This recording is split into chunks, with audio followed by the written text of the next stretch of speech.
Hello, everybody. I think it's time to start now, and I want to welcome all of you to this webinar in the Intrinsic webinar series. And the goal of this webinar series that is conducted within our Erasmus Plus project is to bring us all together at a level of state-of-the-art understanding of different aspects of entrepreneurship education. And today, I want to welcome Marge Tex with her talk about entrepreneurship in the digital area, and which already caused a lot of interest also in the Twitter community. So I'm very, very happy and proud that we could win Marge to give a presentation in the Intrinsic webinar series.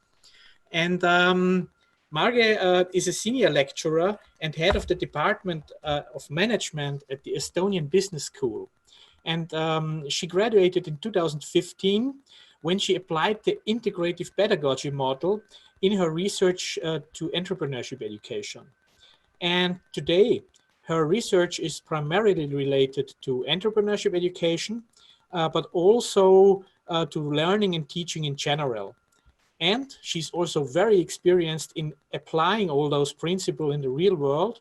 And she managed a nationwide program called Systematic Development of Entrepreneurship Education at all educational levels. So we have here to deal with a real expert in this field, and I'm very, very much looking forward to her presentation. Just a few words for you as participants. So this is a one-to-many setting. So you can see Marge and her presentation, but you cannot talk to us. And the only way to get in contact with us when you have questions is via the Q&A forum. You find the Q&A section in your screen environment.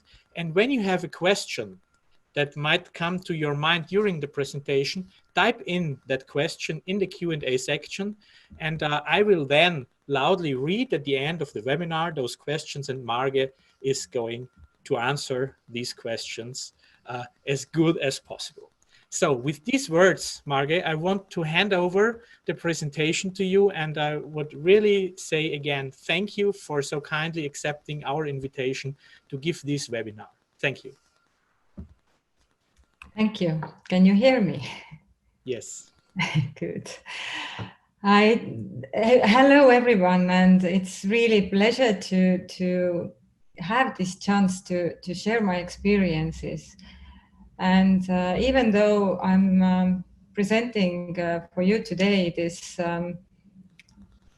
development that we have been dealing with now almost 1.5 years, and it seems just like a curricular development, I literally can say that everything that I've done during the last 15 years actually brought me to this. And it is very exciting journey that I will experience with you or exchange with you, share with you now. So I hope you will also get at least a little bit excited about it. And looking forward to all your questions later on. So I will go through this presentation in a way that I will just, knowing that you know everything about, probably everything about how things have developed during last decades. I will give some background information just to get to the topic. And then I will try to explain to you why we feel so passionate about this development and why we think that this is the right fit for us, especially this digital era, entrepreneurship in digital era. And then I'll walk you through those developments that we've been dealing with during last year, from the student point of view, from the curricular development point of view, from the teachers, mentors point of view, and a little bit how this affects organization. And as a result, I will just wrap this up with some milestones just to give you an idea what we've been doing in terms of activities or process-wise. Okay, but as we all know, society is changing, and all these changes affect people's lives. The way we live, the way we interact each other, the way we do things, the way we feel about our lives, especially, I guess, in the light of recent developments, we can change that it has really, really huge effect what is going on around us. So how to become, how to adjust to all these rapid changes, and how to still keep this positive view to life, to have this sense of initiative or passion to keep on, to find new ways, and feel way out of these difficulties that those changes bring, or challenges that we experience. We strongly, in Estonia, we strongly believe that education has very huge role to play in the development of an individual human being, and hopefully, as a result of the youth of our students, very active citizens that want to change the world. So if you think about curricular development, then there are lots of theories, there are lots of ideas how curricula should be or could be developed. I really like this Fletcher's idea of curricular development, that curricular development should facilitate these creative modes of teaching and assessment methods that support students' engagement and meaningful learning, that helped the competence development of our students, that help them to build and to understand these future scenarios and future, and actually set those aims and goals to fit in, or to make this world better for themselves and for their loved ones. So yes, learning methods, assessment, all that should be then taken into account.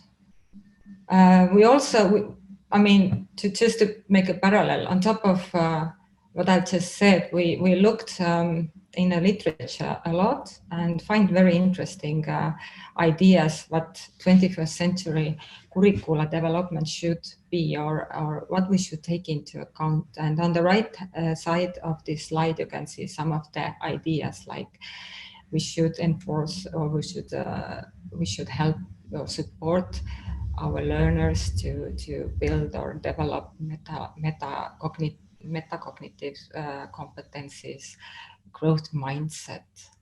They should become resilient. They should be critical thinkers. We should help them to build their character. And all these many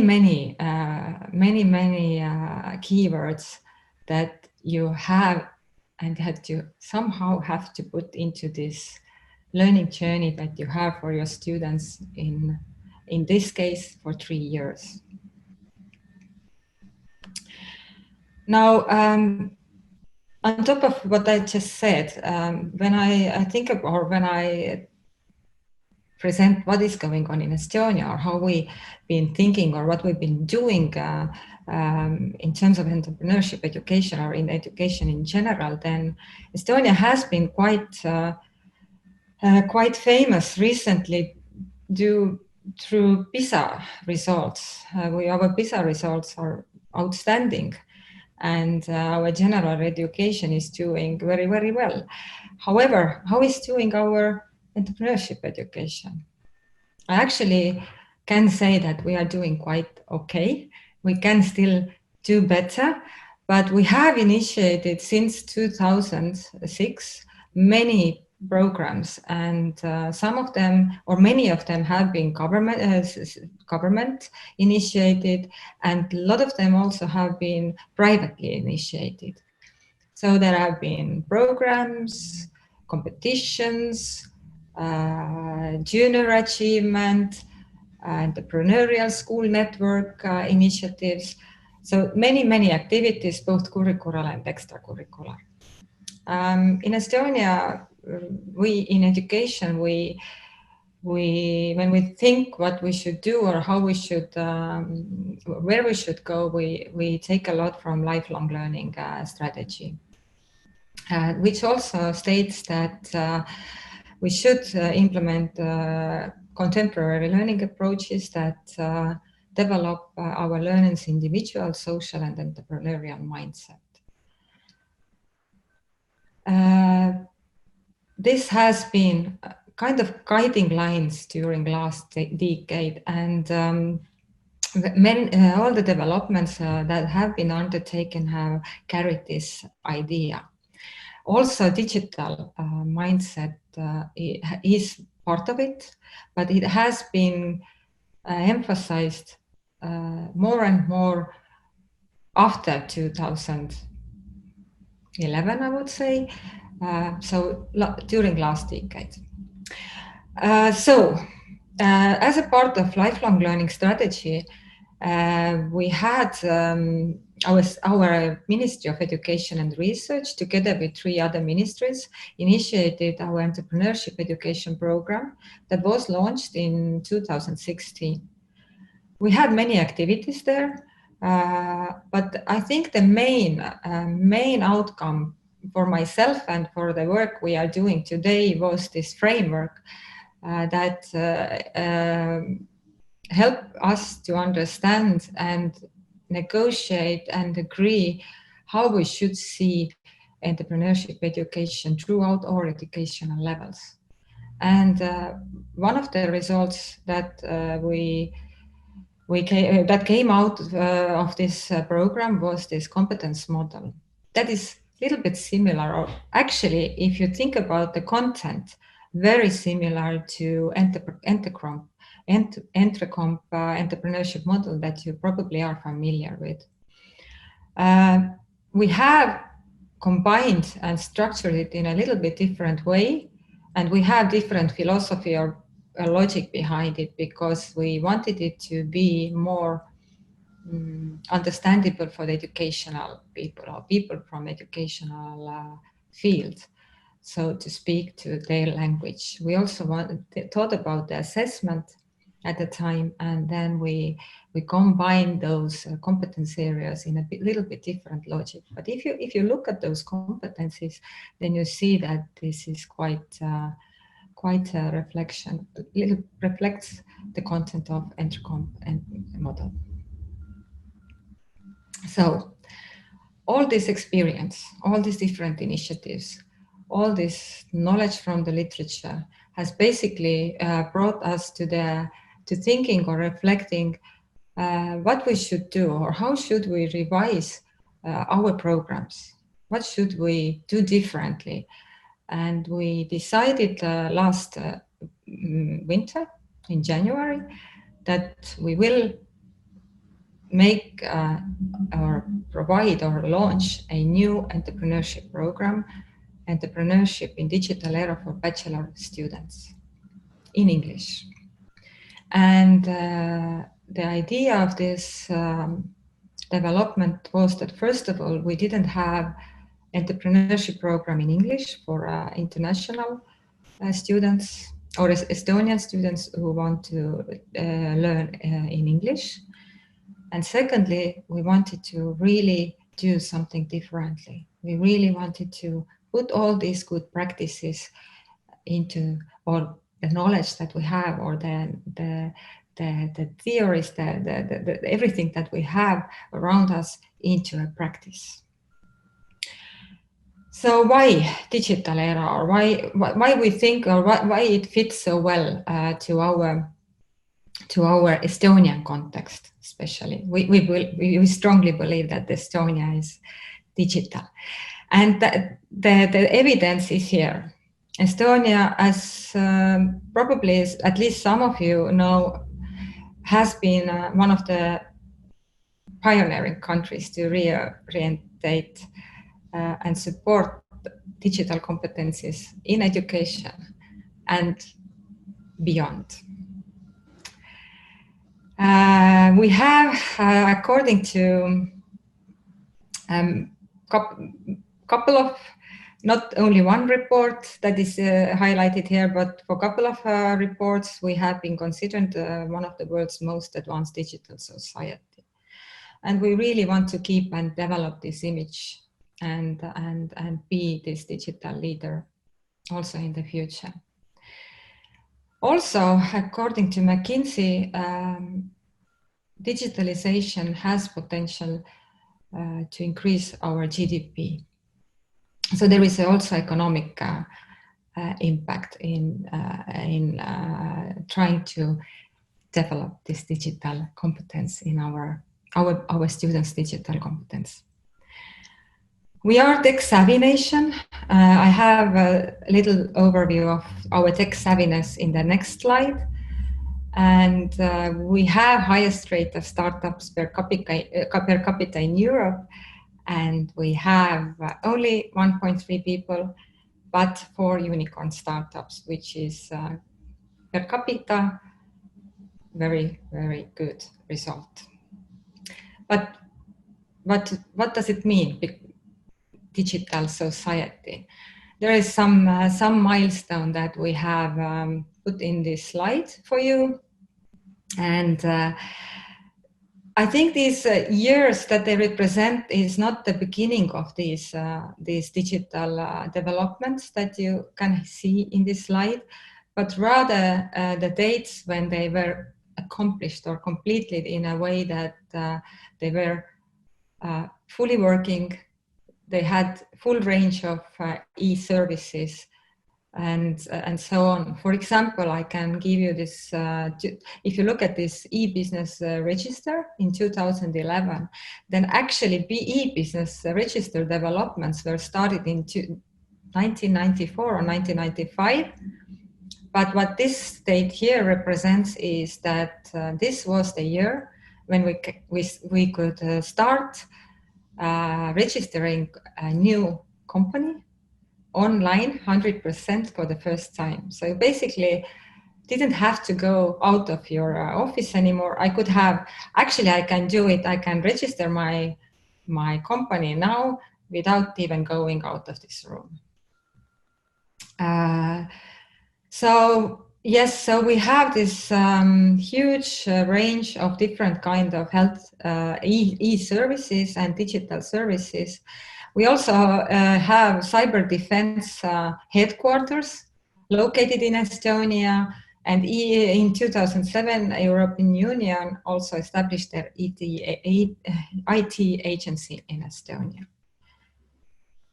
And what is, for example, what is e-taxes mean? That it's not just that we can declare taxes in online mode, but it's actually pre-filled for us as well. So I just have to check if the information there is correct and just sign it digitally if I agree with the information that is in my e-tax form, and so on. So many, many interesting things have been going on during last 2 decades or even 3 already. And now if you think about what I said before, with our team, we also sat down, okay, we know this all is great, but what really, if you think about entrepreneurship curriculum, if you think about what we're going to do, what is the meaning for us? So we want to be smart. We want that our people are smart. We want our economy to be smart. We want that our people or Estonia and other world needs innovative people and entrepreneurs with digital mindset, and there is no going back anymore. So we need people who understand and can use and can develop digital technologies and increase doing that, increase the productivity and scalability and profitability of our businesses. And we strongly believe that we can support all this, develop our people, developing these competencies through our education, not only higher education, but starting from first starting from the kindergarten to whenever they decide to finalize their studies. So we have strong emphasis in digital competencies in education in general. For the current curriculum development, we also thought about what entrepreneurship education has to offer, of course. And we have been gathering a lot of practices from around. I've been doing my research also in this field, and we've been thinking a little bit ahead and thinking where we want to be in the near future, and then do something really, really meaningful for our students. So we have been developing this curriculum, keeping in mind that our education should respond to the needs of higher education and the society, that the way the environment, business environments are changing, organizations are changing, what is going on around, and the need for collaboration, tackling the challenges, and also to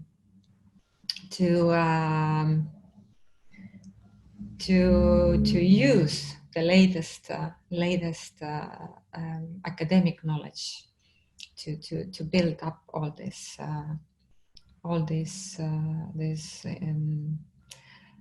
set of wisdom that we hopefully provide through our new digital entrepreneurship in digital era program. So instead of focusing on providing courses or teaching specific technologies, we focus more in development of mindsets of our students, especially digital and entrepreneurial mindsets. So what are the changes and how are we going to or planning to implement these changes? So the first maybe look then, let's see what is the change for our student, or because these are this is the central, this is where we are, and we aim to be student-centered in everything we do during this that we planning to provide this curriculum. And then there is a list, probably you have already read through it, and the competencies we want them to have when they graduate, on top of the entrepreneurial and digital competencies.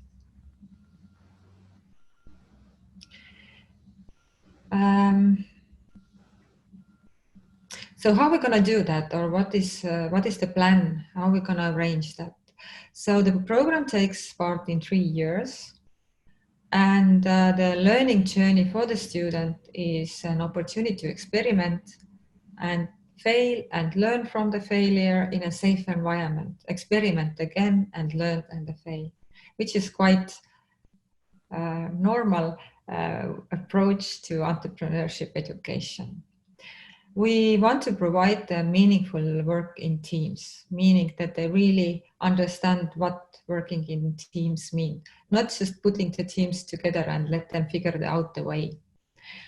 And they will work together at least for 2 years together, because I mean, during the 1 year, they are able to make changes in their teams, but then they will work in the same teams. We also have considered, I mean, the mobility window and our student mobility is also, I guess it's always a topic of discussion also in your universities. And it's important that they go out, that they get different experiences and come back with new experiences and new ideas how to do the things better, or how to be a better student or a person. What we try to do in this program is we try to design the mobility we into together with virtual learning opportunities. So even those students who go or students who don't go to the mobility, they can still keep working to some extent with their teams, with aims they have for their own team. And then at the same time also look what others are doing.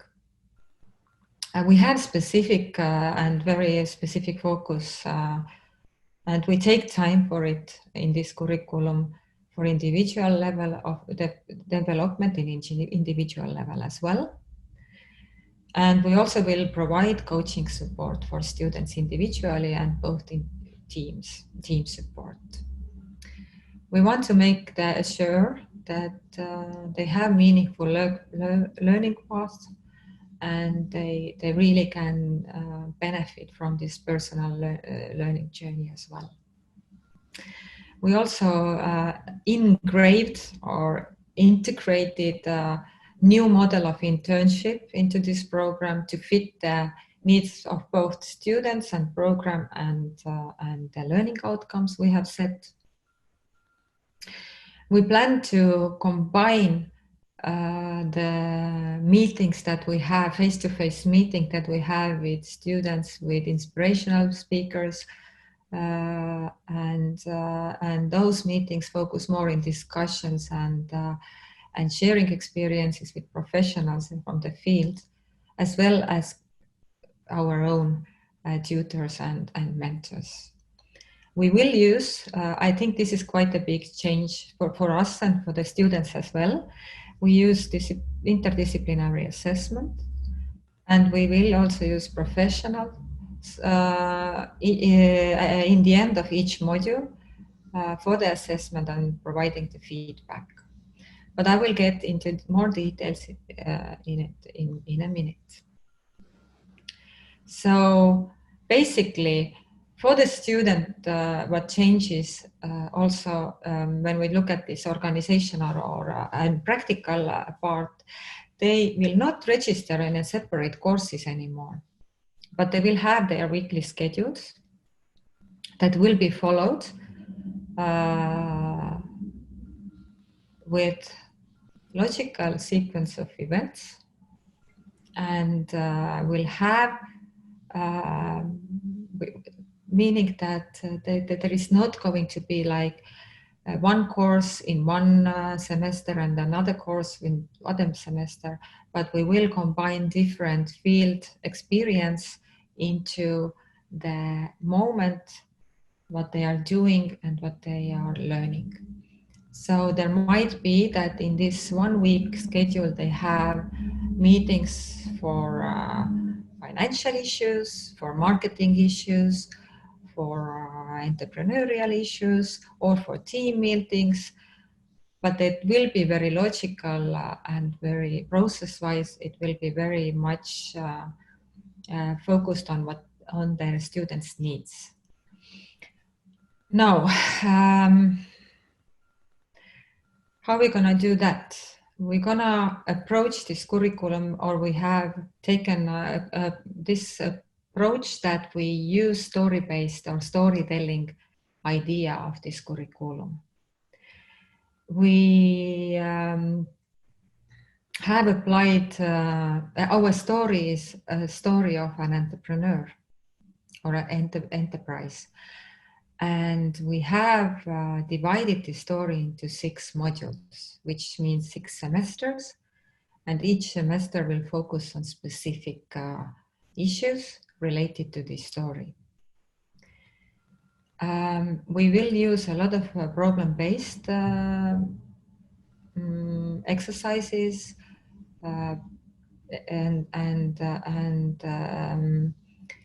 we will assess the learning in 3 levels that will be very, very visible for the student also. So there is this level of what they do and how they act on entrepreneurial opportunities in digital era. So all related, it's basically the level of artifacts or the things that they design and do and learn and provide as a result of the learning. Then we also assess entrepreneurial team members' contribution in both how they act as a team member and how they act as a team leader. So there is very strong social focus in the assessment as well. And of course, in individual level, we will, by supporting this personal development, by giving feedback, by creating this personal development portfolio, or we can call it a personal development plan, they will be assessed in personal level throughout 3 years as well. So during these 3 years, we're gonna look in assessment in all those levels, and we can assess them. We will assess them in the end of each semester on all these dimensions.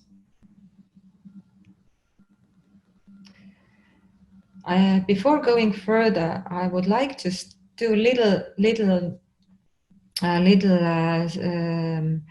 overview about the learning outcomes, because actually I haven't really even presented the learning outcomes yet, but not going into too much detail. When we went through this journey, we asked a lot of feedback from marketing, from finance, from economics, and all the domains that are related to entrepreneurial actions and entrepreneurial activities. And so we asked our team members from each field to give input, what they should learn or what they should do. And we got this huge pile of information with different kinds of learning outcome keywords, and it was really overwhelming to sit down with this with our core team with 5 members and think, so what we're gonna do with this, how we're gonna sort this out, and how we're gonna make this into really systematized, structured way into the learning outcomes in a way that we still keep the story-based, nice approach, that we still can sort of, relate each module to each other, and still it would make sense. So we ended up playing with those, with this information, structuring, restructuring, mapping, and then we ended up with this structure for our learning outcomes. I just wanted to share it with you because it was actually such a great learning journey also. And so what we decided, or what we came up with, is that we decided that we will have learning outcome for each module in each lab, for knowledge and theories, for application and practical, sort of like practical activities, how we put this theory into practice. Then also different keyword for internship, different keyword social, individual, and transferable. And then we had this pile of keywords that I didn't list here in this this slide, but then for each module we had this huge pile of keywords, and then we had this very systematic way of having learning outcome for each module together with keywords. And we used for combining the learning outcomes, we used not Bloom as we all used to, but the next generation that has grown out of Bloom, that is the Think taxonomy of significant learning that you can see on the right-hand side of this slide. So basically, we took this Think taxonomy, and I mean, if you are not familiar with it yet, I really suggest to familiarize. It's really nice way of putting all this that goes hand in hand with storytelling, problem-based 21st century learning, and how it helps to make sense of what we really are aiming to do. So this was, I think this for me personally as well, was one of the most significant learning experiences from this development, because this took us to a totally new level of understanding of what we were actually doing and what it really would mean in further application. And just to highlight what is, just quickly. So in traditional curriculum, we have this different, what we actually also did with this learning outcomes. Basically what those team members sent us, these were these different learning outcomes from finance module or leadership module or marketing module. And these are all learning outcomes from different courses. They were somehow combined together, but in traditional curriculum, we see always that there are courses, specific learning outcomes, one teacher or sometimes two teachers, sometimes there are something else, but usually there is course-based, topic-based, and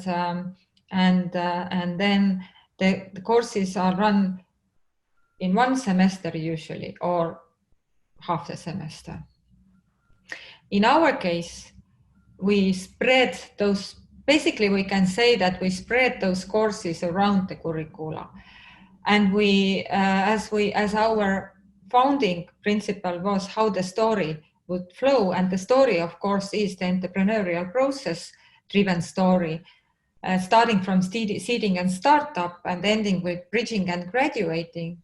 Then we basically took those courses and spread it around the curricula based on the story and based on the focus the story has. So if we start up, we have all the information and theories and application process theories or process models related to seeding and startup.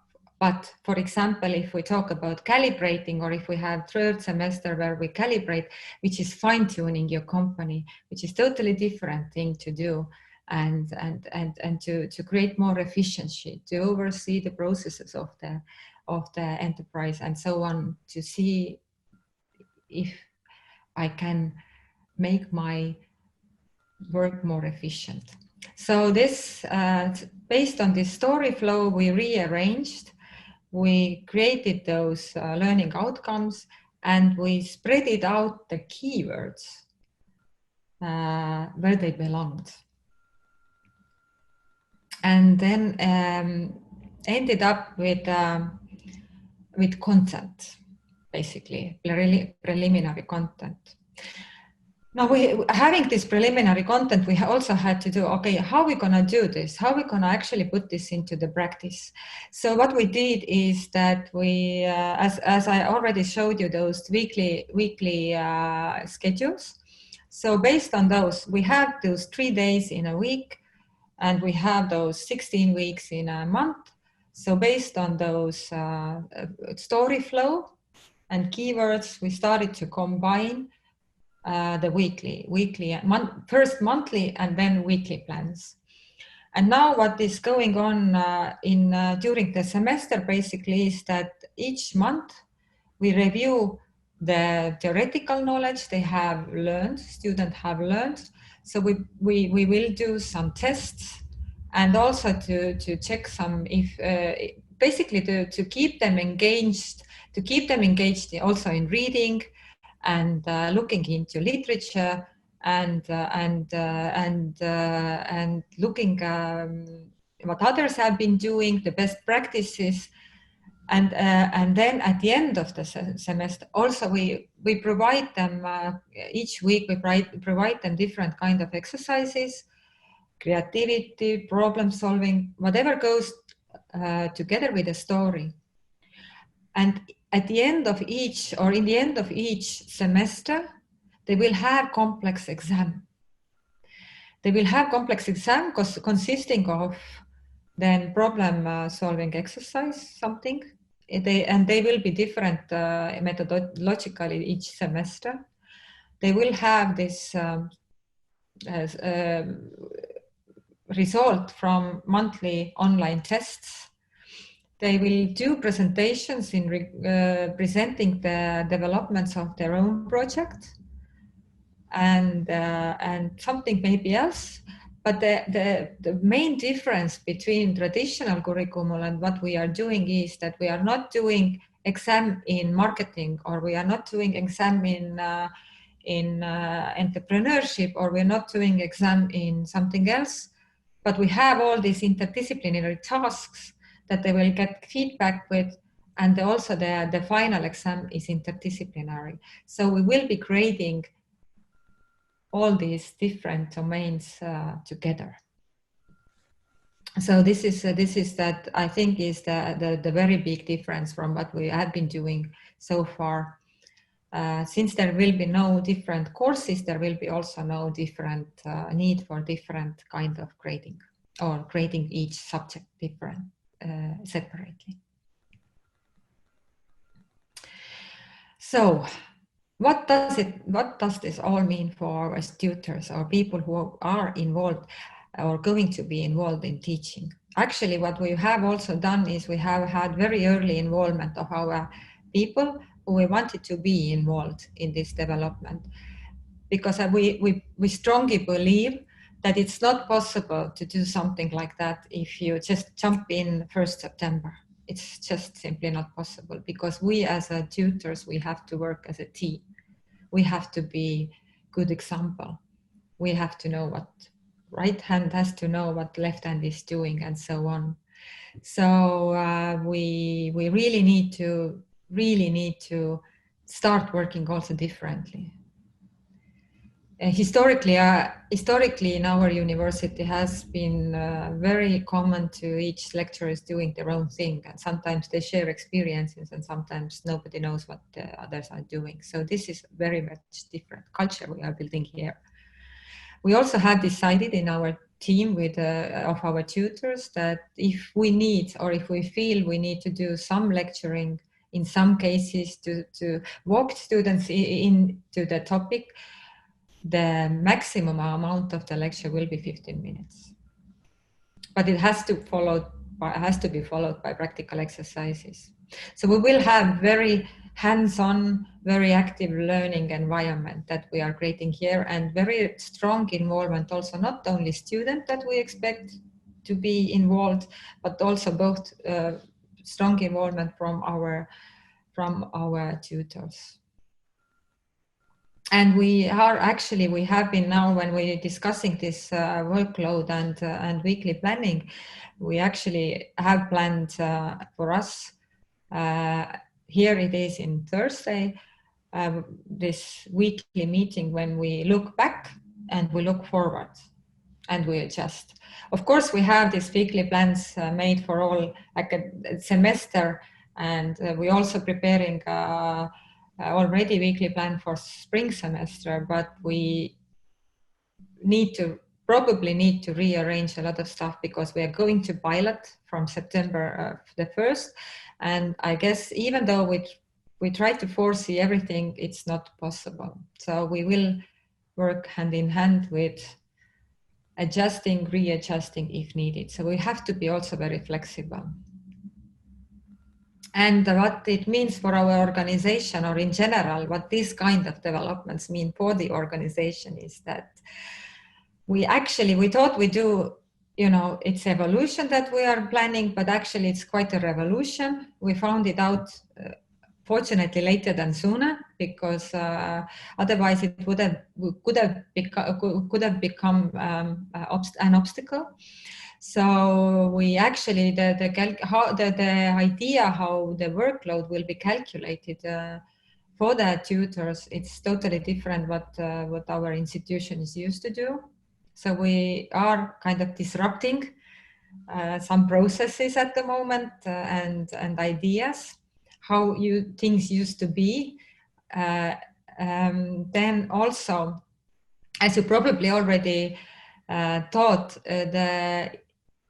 if we have to work in teams, and if we expect our students to work in teams, then we need to recruit people. If we don't have, we need to recruit people who are willing to work together and are also at the same time experts in their field and have the specific mindset that is inspiring for our students. So this is providing us some challenges, but I think we have also solution for that. And we also, what we have to think about, because we have this system, and probably you have the system of electives and free studies, and these are usually courses. And then we need to provide some electives and some free studies. So how to organize this in this kind of, when we have this flow of learning and story-based story flow, and how do we integrate these electives there?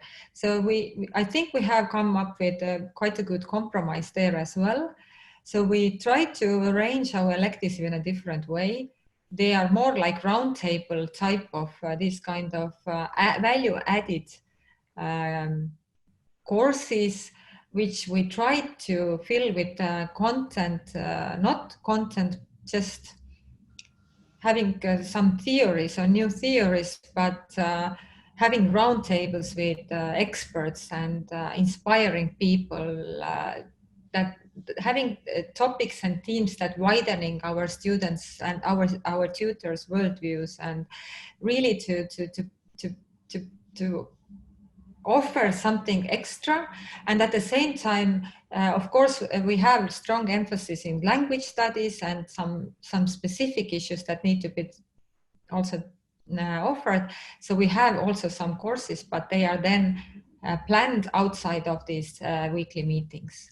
So if you noticed, we left Friday and Thursday free for our students, so they can participate then during those days other courses that they are willing to do, or do their homeworks and teamwork, but it's very much free for them what they're gonna do with this. So all in all, it gives a huge challenge to our organization, and I'm really, really happy and glad to say that we have an organization who is willing to actually try and open to undergo this change, which is amazing. So just to wrap up or sum up, there are some just milestones to show you what has been going on throughout all these almost 1.5 years since we started from January 2019. So we started with, and I mean, I can tell you that what is not here, but what I want to add is, behind all these activities or those milestones is a lot of sales. We have been selling our project to our colleagues, our management, our stakeholders. We've been asking feedback from the students, from the management, from colleagues, from entrepreneurs, from experts, and we'll ask more and more feedback. So a lot of energy and time has gone to actually get through those milestones, and it has been such a deep and meaningful learning journey for all our team. And we will launch this new program in September. And the near future brings us more developments. We have to kick off our curricula. We have started just selling our curricula to our future students. And now we go more into deep to develop the instructional strategy and prepare for spring semester, because we're almost done with the autumn semester. So, and so on. So that's what we've been doing. That's what we have been experiencing, and that has been very, very challenging and very rewarding process for us. And I really see that even though we are applying or planning to apply a lot of things that have been already done in shorter programs and in a smaller, not as extensively. There are good practices, but I think this is really big step for us, and we really hope that it will work. So I'm done. I think I'm a little bit over my time, and thank you very much. I hope you had interesting time with me, and I'm really looking forward to your questions. Yeah, so thank you very much, Marge, for this extremely exciting presentation. And I'm just having a look to there is in the Q&A, there is nothing, but in the, yeah, there is one person who said it liked a lot. So there is no open question so far. I would like to invite the people, if they have some questions, to type in some questions. And I have 3 things that came into my mind during this presentation. Also, being, let's say, responsible for the implementation of the Intrinsic project, and at our university and at the partner universities, and which is a great challenge to implement these kind of strategies. But I saw the sustainability being linked in one slide. You said, well, it's about ethical and sustainable issues. So it's, you link, for example, into the digital development, you intrinsically link that it needs to be sustainable, right? Yes. Did I understand that correctly? Yes. Yes.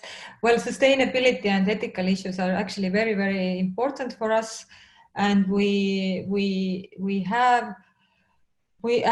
are throughout all the modules that we have, or all the seminars that we have. We actually very consciously thinking about these things and planning these things in our activities, or implementing these things, but probably, I mean, I didn't really emphasize it in this presentation particularly. It's more about digital at the moment and entrepreneurship. Yeah, no, but I think there is a link between this strong link, very strong. The sustainable entrepreneurship can also be digital entrepreneurship. Mm-hmm. So it's I think that there is a bridge between those things, and I think it's worth exploring it. So there are some questions coming in here. I'm reading them. There is one question or a comment: great innovation. Do you expect the team teaching to require more individual staff time input? If so, what is the implications for research output?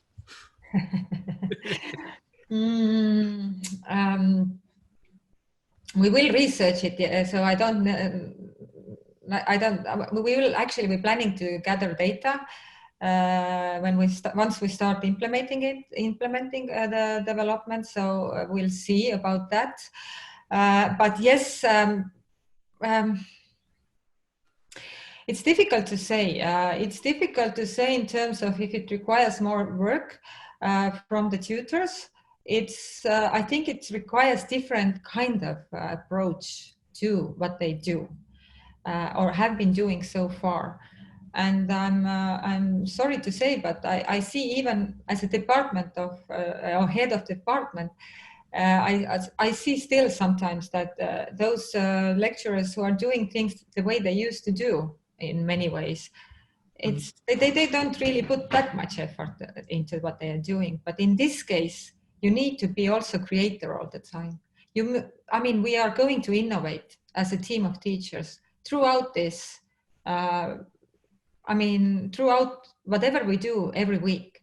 So I think it will require, at least during the pilot, during the first years, it will require definitely, especially during the first year, more input from each teacher. And we have negotiated this with our management, and our management said they understand this need. And they said that their expectation is that we really develop something very high quality and very nice. So they are willing to consider this extra need for us. Yes. So Yes and no. I think once we get after the first semester, I think we get used to working like this, and then I think it will be not so demanding anymore. Mm-hmm. We just don't do it all alone anymore, and teamwork always takes more time than individual work. This is already engraved, but I think it will be more meaningful if we want to work together and if we want to make things better.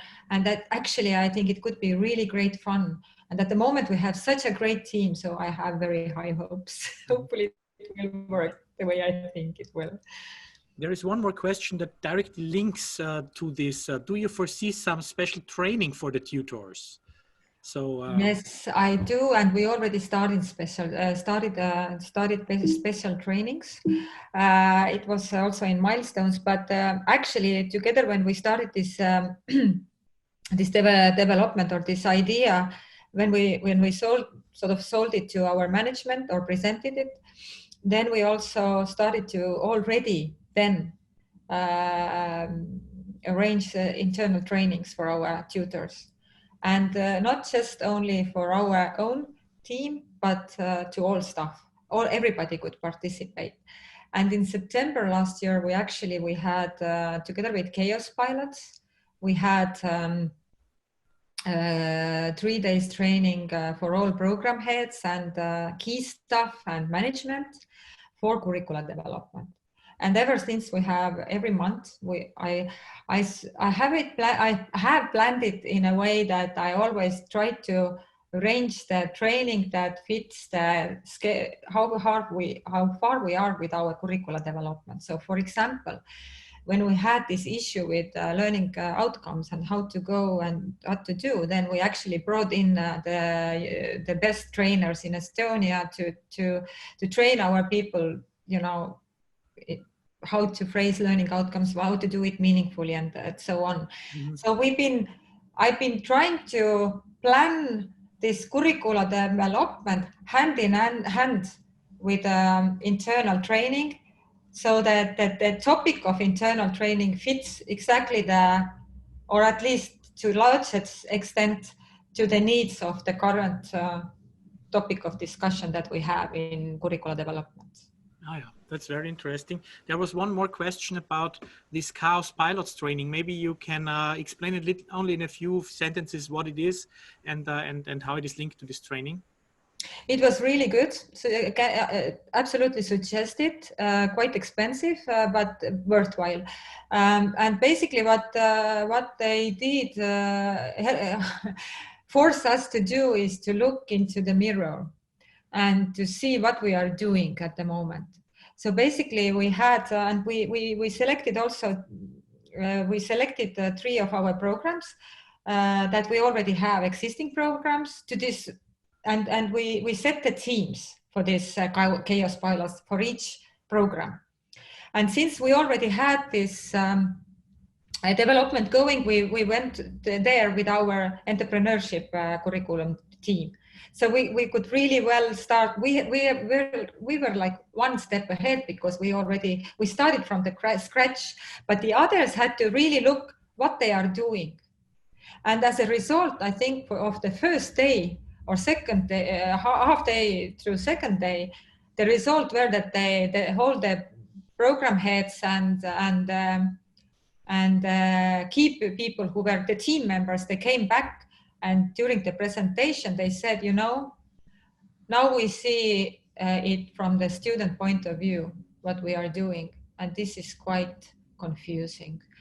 We are not surprised anymore that our students are sometimes confused, because it's very the way the courses, and it's very differentiated, and it was like they forced us to look in the mirror. And then when we had this, okay, this is not good sort of moment, or like, wow, what are we doing? Then we started to figure out the possible, so what can we do? And they had this very good methodology of learning arches. So they're like longer periods and shorter periods, and how to sort of, it's basically, it goes hand in hand with our story flow. But basically you have this kind of a story-based approach as well, but they say it's learning arches, so they ask you to look long perspective, then middle perspective, and then break it down into the smaller parts, and then it's really good exercise. Mm-hmm. Okay, so there are really now some questions here, and that's very good, and because they're really showing how deeply you motivated people to think, and that's what the next statement says. Thank you, great presentation that makes us think. Will the problems change so that students can demonstrate flexibility?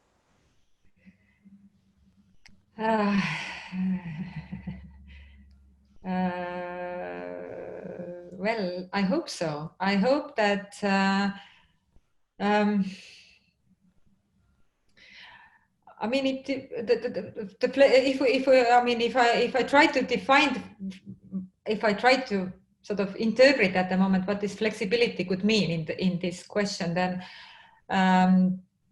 I mean, if we really manage to do what we plan to do, to give them this logical sequence flow of upcoming events, so to say, and they just have to respond to it and live in it, and then respond to it and tackle the challenges that are given to them in this journey. So for them, it's just in whole journey.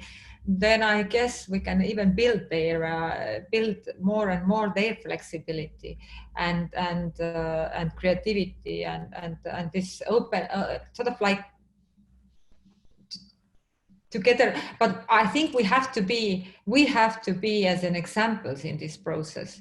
I don't know if I understood the question correctly. Yeah, so there was an extension of the question, so that they adapt, shift, and change as the inputs change. Yeah. So I interpret also the question a little bit in the direction of uncertainty. So because we know that dealing with uncertainty is such a core issue in so Yes.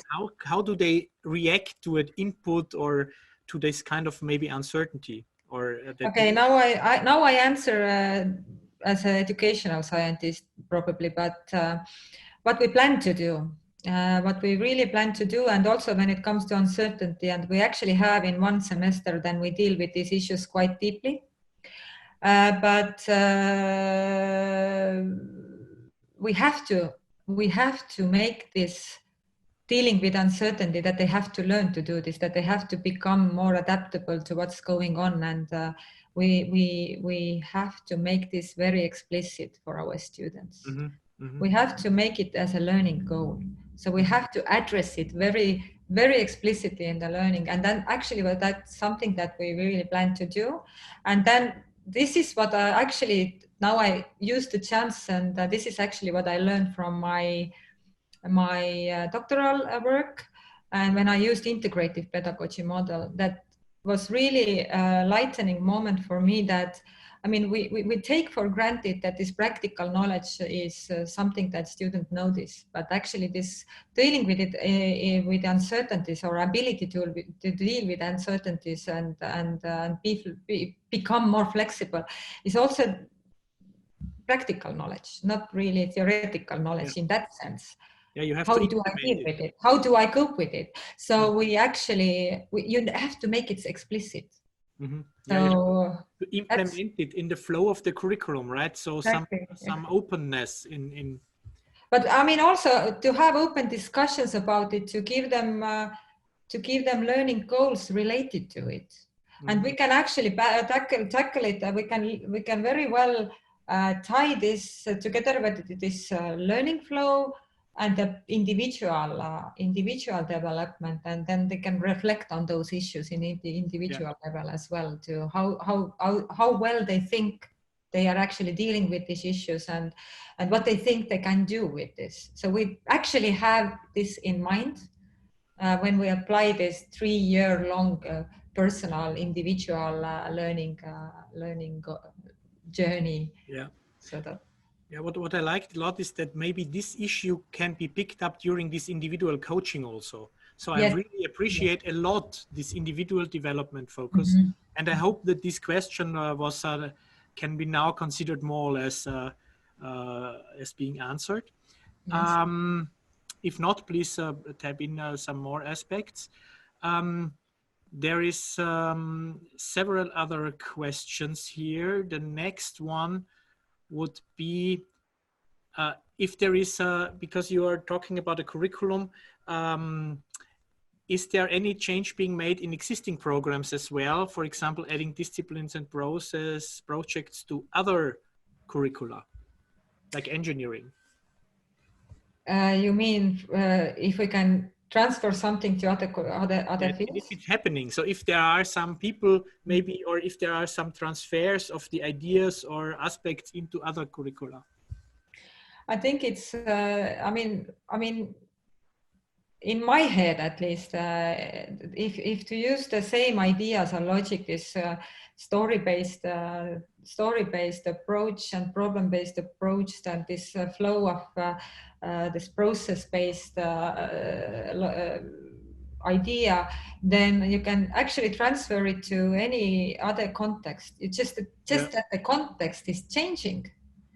And you can just deal with these contextual issues in, like we are dealing at the moment, the focus is in entrepreneurial issues. Then if you transfer this idea of organizing the same logic in entrepreneurship curricula, for example, then you just, the story is about engineering. The story is, or life science. And so the context is changing, but you can still, but then you have all these aspects already ingrained, this entrepreneurial and mindset building and everything is already there. You just design the engineering inside this. Yeah, so this is something that we try also to bridge, is because the integration in existing curricula is very often not so easy. So we are trying to enrich individual courses with some elements. But of course, the overall storytelling and these days where people realize, oh, our curriculum is really confusing. So I think that's a good, very good starting point.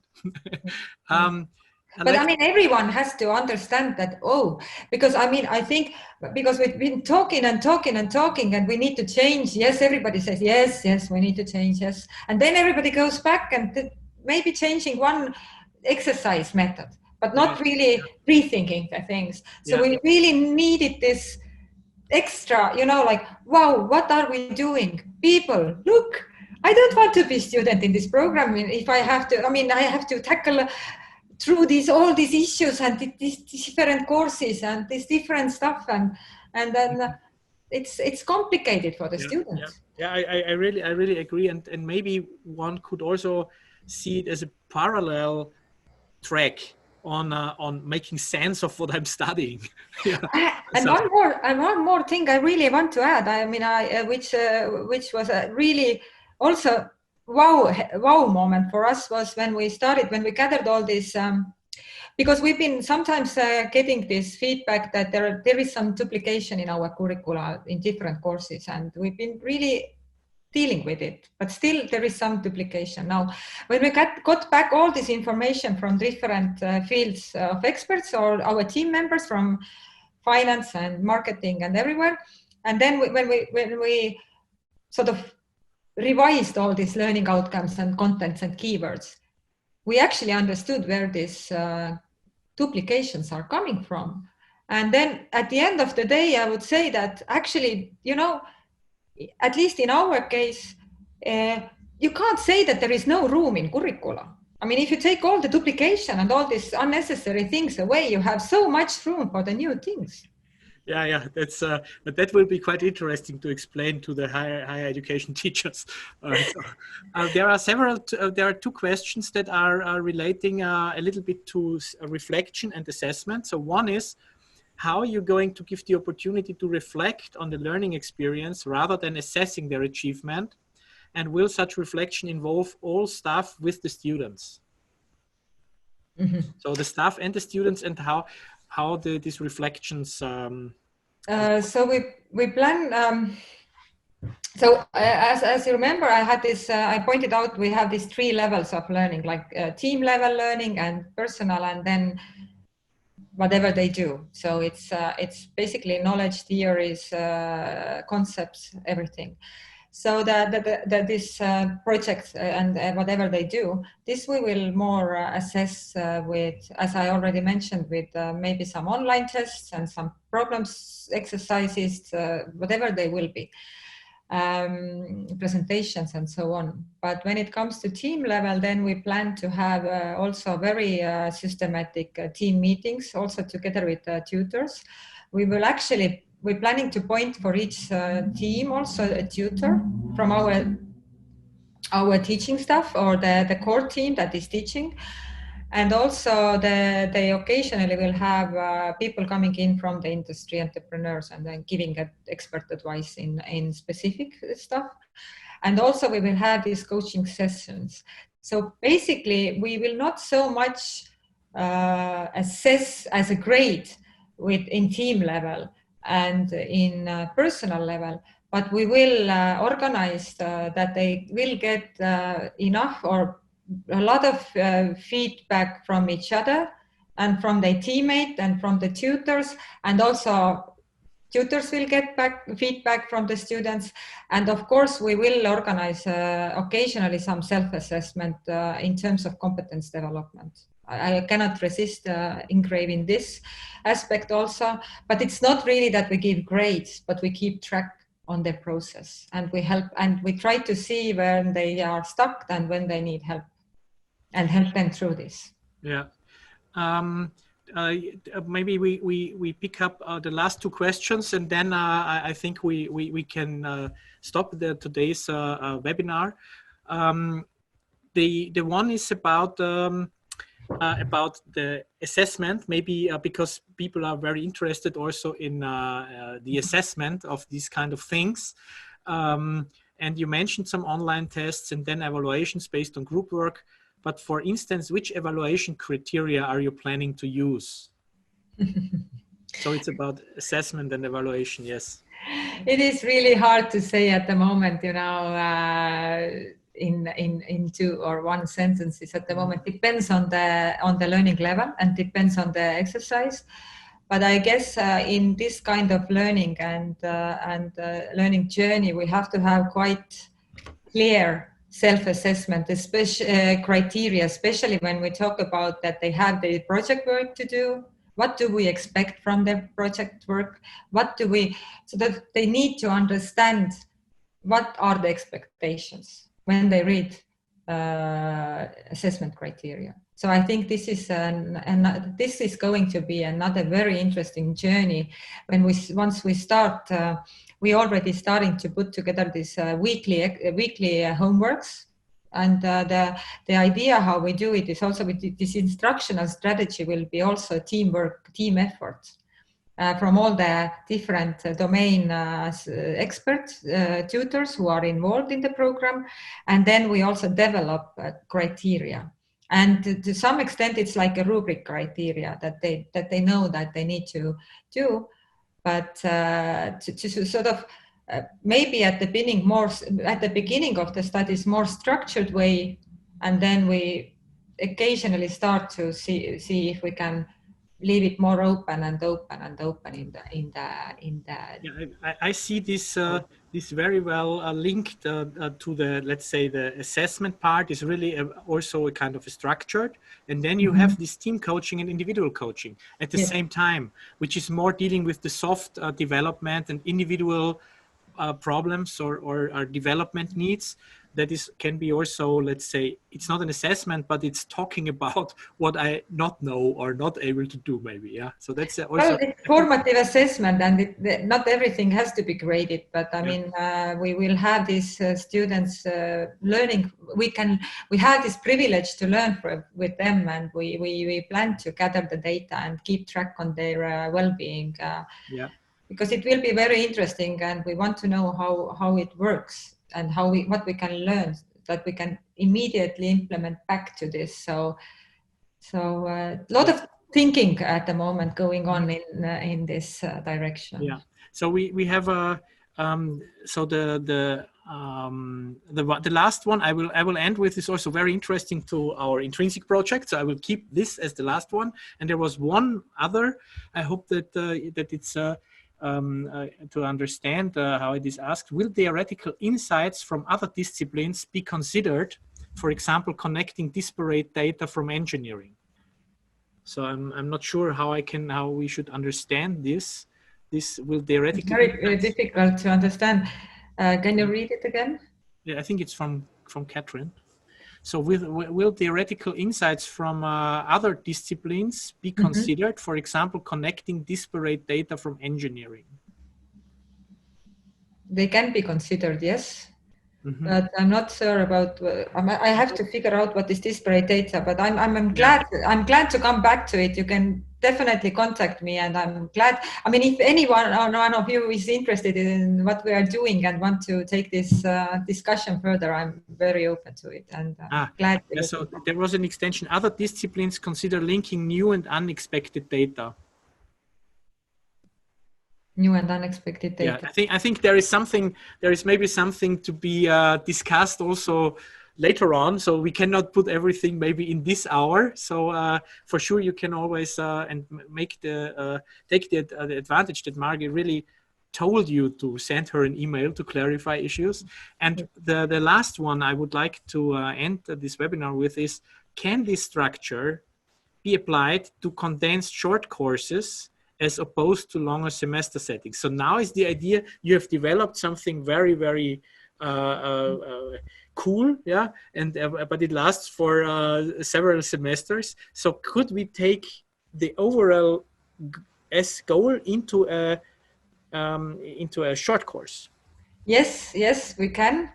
And actually, since we have this story steps of our processes, also we have been actually considering it as well in a way that for actually our short courses we can even use those module like we have this calibrating or some stages of entrepreneurship, and we can also make those small training specific focusing on specific topics, or we can shrink this. But of course the depth of the learning would be different, but yes, of course it's possible.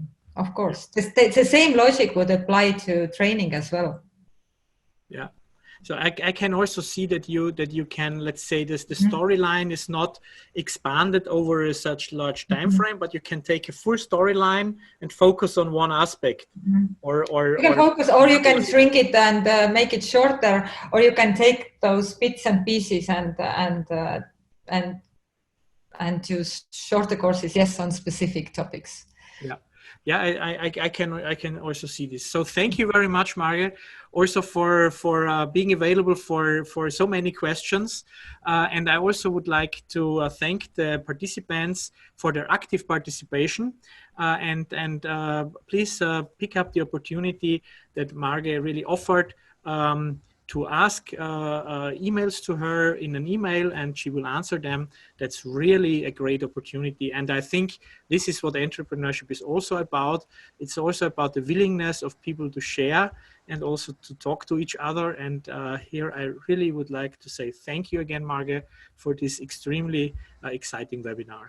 Thank you so much for this opportunity. I'm so sad that I don't see the faces, that I don't know who is participating, but thank you so much, and thank you for the questions. And if you saw something that is interesting for you, or if you want to continue this discussion further or take it further, or if you see that there is something that you would like to do with us in connection of the program or otherwise, then please don't hesitate.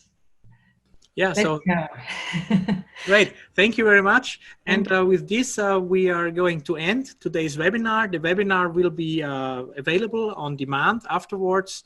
And with these words, I want to say, stay healthy. Yeah, stay in. Yeah. Move around. Yeah. And see you next time in another occasion. Thank you very much.